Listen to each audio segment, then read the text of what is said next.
Welcome.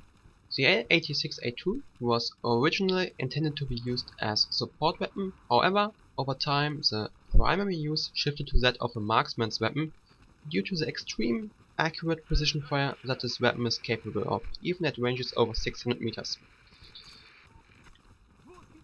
The essential difference to the L85A2 is the bipod and the longer barrel. Now, how did it feel to actually use this weapon? To tell you the truth, it felt quite underwhelming. For three reasons.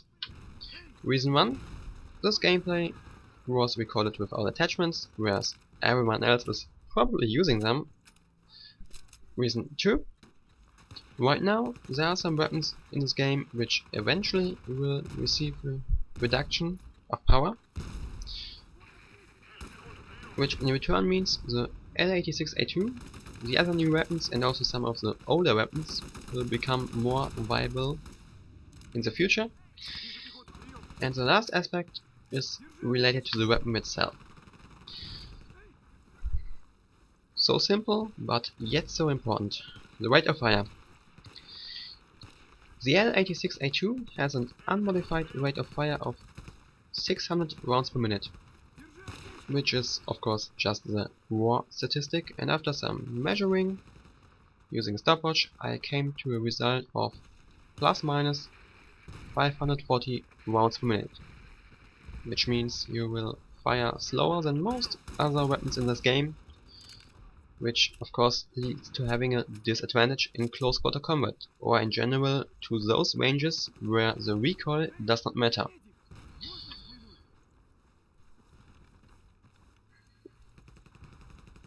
So yeah, that's the rate of fire, and in combination with the rate of fire, another aspect that determines the damage potential would be the damage itself. And here we have a damage of 24 to 26 at initial range, a damage of 90 to 23 at medium range of 30 meters, and a damage of 18 to 20 at 50 meters. The damage drops linear, like with all weapons. So yeah, we have a quite average damage pattern here. Some values are of course a bit different when looking at other light machine guns, but in general those are only small changes. So nothing fancy about the damage pattern. And yeah, about recoil, I don't want to talk too much about hipfire recoil, because the more limiting factor is going to be the deviation, which I will refer to later on, but the ADS recoil instead.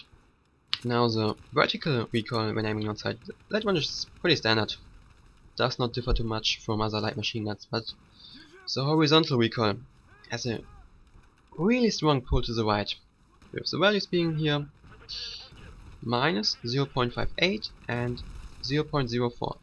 Recoil is randomized between those two values, and because there's a very big negative value, which is a rightwards recoil border, there will actually be quite a lot of rightwards recoil most of the time. And that of course is also a hindering factor that makes it harder to sustain damage over time, since you have to spend more time than your enemy with re-aiming the weapon. So that's definitely, sadly, another negative aspect.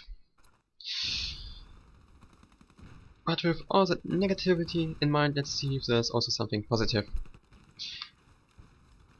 For example, hipfire deviation. The hipfire deviation accounts for 3.46 degree when standing and 2.47 degree when crouching, which is between the RPK and M27 IAR, and definitely above average for light machine gun hipfire.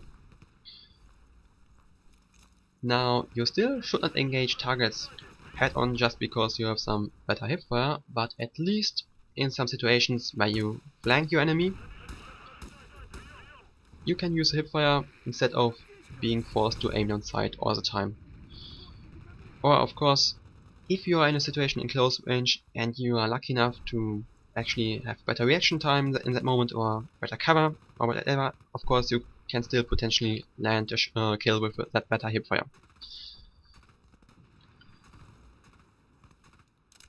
The aiming on sight deviation is exceptionally good.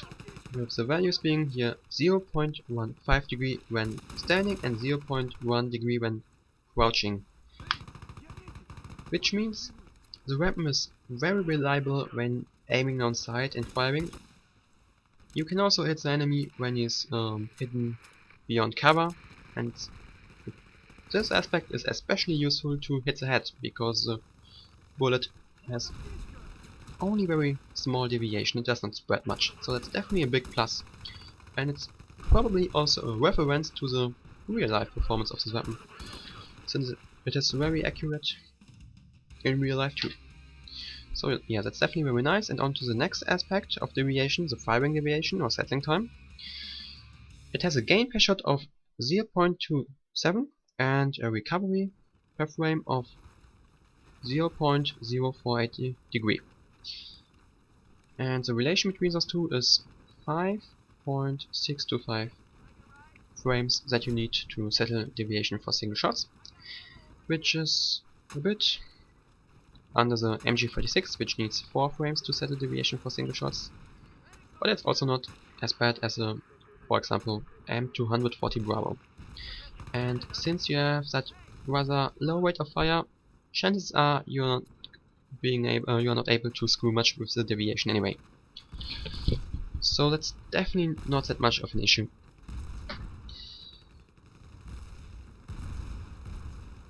Okay, 2 aspects remaining. Ammo. It has 34 rounds per magazine and 5 magazines in total, which may not seem like much out of the box, but there's definitely some good improvement potential when using ammo increasing attachments, or in more detail attachments that increase magazine capacity. And it has a rather short reload time of 4.45 seconds for a light machine gun, so it's definitely another plus. You won't spend too much time with reloading.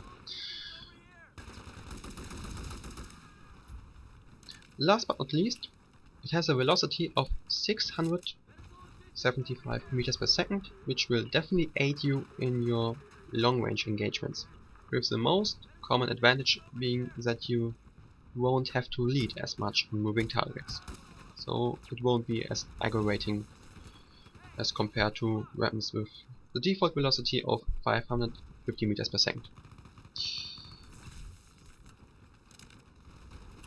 So yeah, that's it for all the basic stats, with no attachments, but if you intend to use this weapon, of course you will also make your mind up about what attachments to use. And so yeah, let's also talk about that. Now the recoil is a pretty big issue with this weapon, so you should definitely aim to improve that one. And there are basically 3 options. And that options also depend on what kind of damage attachment to use, or rather what kind of damage output you want to have.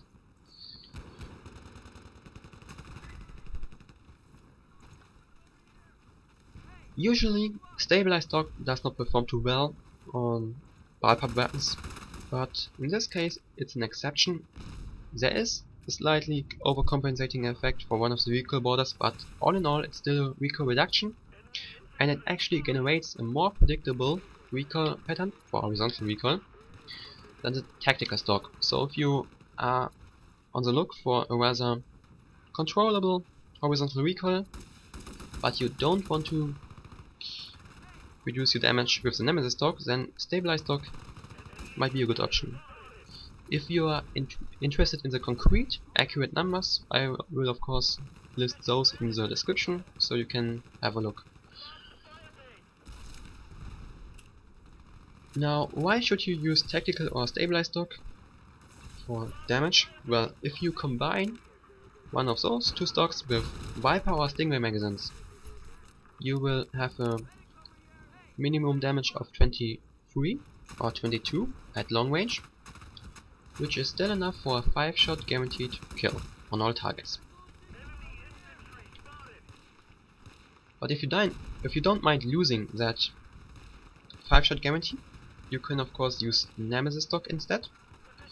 With Viper magazines you will at least retain the guarantee against 100 HP targets with 5 shots, But if you don't mind losing that as well and calculating with 6 shots anyway, the minimum damage of 19 with Stingray magazines will actually be enough. 19. The minimum damage of it's 19. The minimum damage of 19 will be enough to still have a 6-shot guarantee on all targets. And of course, Viper and Stingray magazines both increase the ammunition capacity per magazine, so that's definitely also a nice plus when you consider the 5 magazines that you have, which will lead to some pretty impressive total ammo count, which will last for quite some while before you actually have to refill your ammo.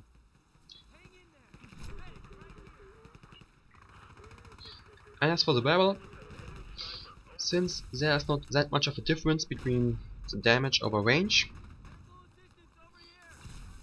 the improvements, the noticeable improvements that you will gain from range increasing barrels is actually very low, and I would not recommend using those. If you want to have something that makes a difference here, go straight ahead for the precision barrel, which brings up velocity to 925 meters per second, which makes it even more comfortable to engage targets on long range in terms of travel time for the bullet.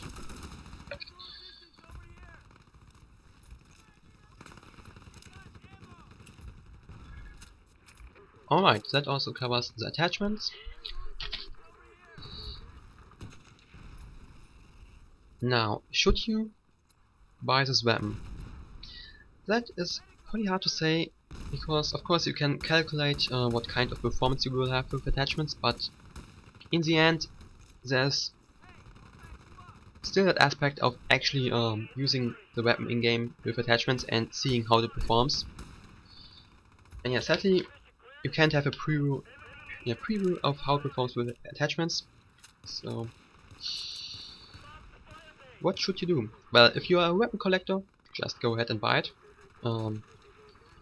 But if you are looking for the performance and price ratio, or if you are right now just not sure how it will perform in game, you of course can just wait a bit and wait for some reports on the forum and perhaps some gameplays with attachments, because I mean the weapon does not run away. It will be released in the store and yeah, it will stay there potentially forever.